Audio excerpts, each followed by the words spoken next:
in the manner of an application for recount. Mu kulonda k'abaka Paalamenti okwakaggwa Munnannuupu Joseph Sseungu Gonzaga yawangula akalulu kano n'obululu 1,106 ng'eyaddiira mu kifo ekyokubiri Ismail Ssemakula yafuna obululu 1,600 nga wano waliwo enjawulo ya bululu 46 bokka. Kkooti ng'ekubirizibwa omulamuzi Ebert Asiimwe oluvannyuma lwa Ssemakula olw'obutamatira kw'ebyo ebyava mu kulonda bw'atyo yaddukira mu kkooti eno n'awaaba omusango bwe yategeeza nti waaliwo okubbira obululu n'ensonga endala.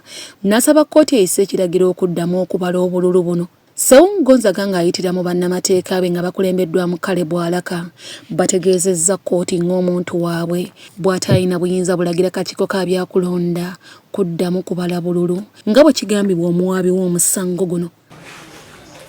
First and foremost, the applicant has not shown to this court the poll results he obtained, which was allegedly different from the actual votes counted and tallied. He has not shown to this court. The applicant is talking about absence of DRA forms. DRA forms are a creature of the law. There are no DRA forms which the applicant has attached to make this court satisfied that probably this was where the problem was. Alaka era ategeezezza kkooti nga bw'etalina buyinza kuwuliriza misango ekika kino era mu kino n'ategeeza nga Isima Ssemakula bwe yabadde alina okuwaba omusango guno mu kkooti y'eddayo erisookerwako e Masaka. That this honorable court lacks jurisdiction to entertain the instant application.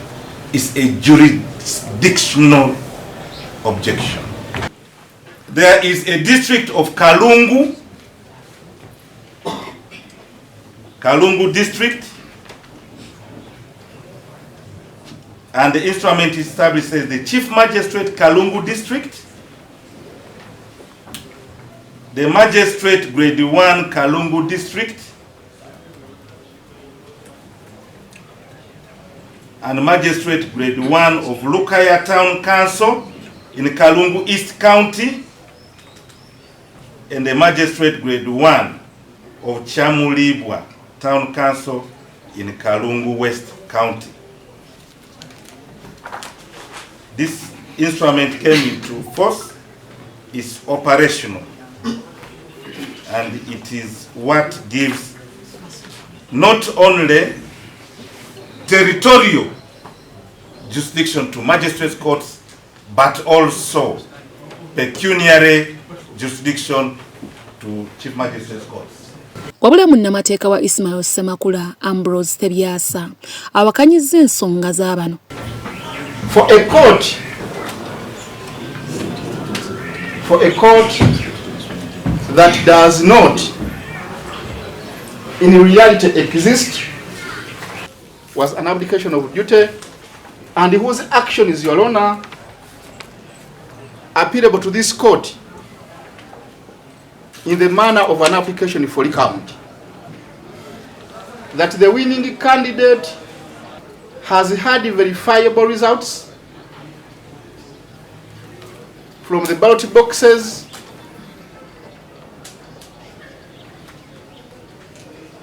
to represent the will of the electorate. That's why this court has a duty, if it permits a recount to be conducted, to verify each and every ballot in the box.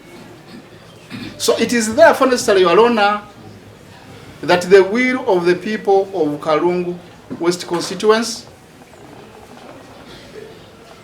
is fully confirmed and verified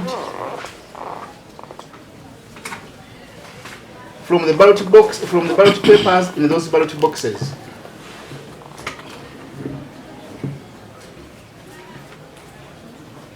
Because the framers of the law had in mind that there could be numerical, arithmetical, or other errors made during the counting of votes at the polling station, at the respective polling stations.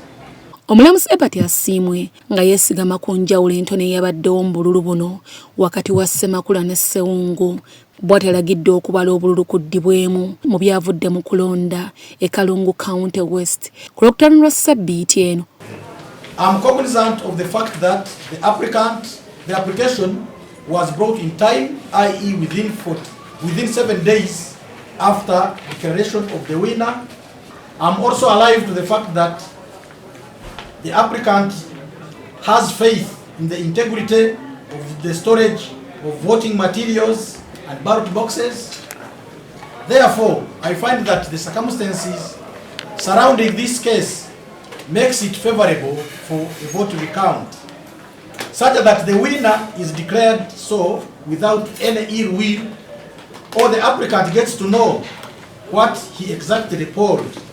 And considering the fact that recount is time-bound, i.e. within 4 days from the date of filing the application, having found the application fit and proper for recount, I hereby direct as follows.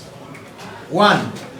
A recount of votes in all ballot boxes for the position of directly elected member of parliament for Kalungu County West constituency shall be conducted. 2. Electoral Commission, i.e. the second respondent, is directed to delay gazetting the election results of the directly elected member of parliament for Kalungu West constituency until determination of this matter. Omulamuzi Asiimwe y'omu n'ajungula okusaba kwa Ssewungu Gonzaga bwe yategeezezza nga kkooti ye bw'etalina buyinza kuwuliriza misango okuva e Kalungu ko n'e Masaka. 3. I make no orders to costs since public concern would demand that votes where the difference is only 46 votes would be recounted. 4. It is further ordered that recount shall take place at the nearby court at a magistrate grade 1 court of Kalungu to avoid disrupting the voting process of LC5 and other candidates' election. 5.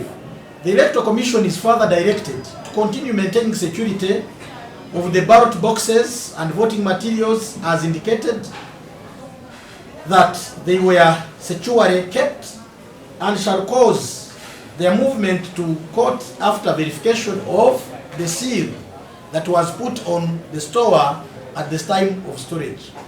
And finally, recount shall be conducted on Friday 23rd January 2026 starting at 10 and all parties.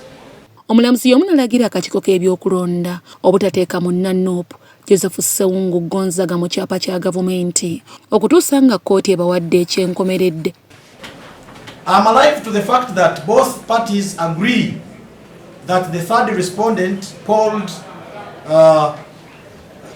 10,106 votes, while the applicant polled 10,060 votes, and therefore it is by consensus that the vote margin was only 46 votes.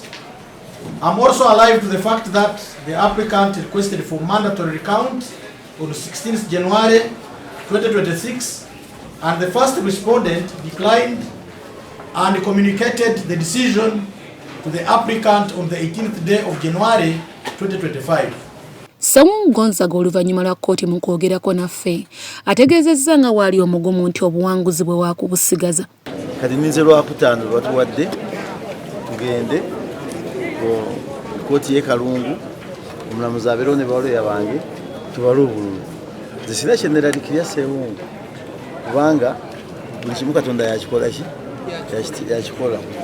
Kati omulamuzi amaze n'akkiriza nti Kalungu erina atutte Kalungu gy'agambye terina jurisdiction, kati atukoze ki?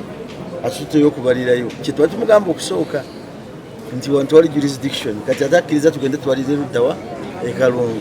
That's a contradiction. Naye kye twatusaba katugende tusabe nti teri yakwata ku box.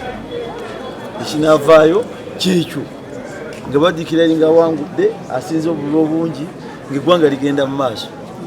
Sisolowooza sikikkirizaamu obulamu bwa Ssewungu bugenda kufiira mu Parliament naye omugaso gwe mu Parliament gukola ki gyeguli ebyo kabye bikulu. Eyawabye omusango guno Ismail Ssemakula asanyukidde ensalawo ya kkooti. Bannakalungu mbasuubiza nti essaawa ya leero mugenda kutegeera omuntu omutuufu gwe mwalonda oluvannyuma lw'okuba nti nze nekenneenya butya mwami Ssewungu bwe yabba obululu bwaffe. Obululu Ssewungu bwe baamusomera si bwe buli mu box.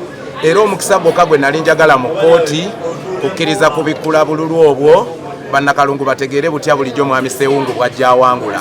Nkakasa mwami Ssewungu alabika yawangula kalulu ka 2011 obulala bwonna abadde abba bubbe naye ku luno namulakidde.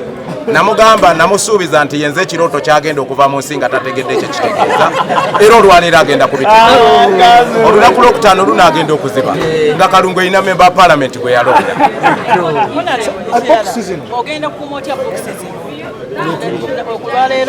Okuva lwe baalangirira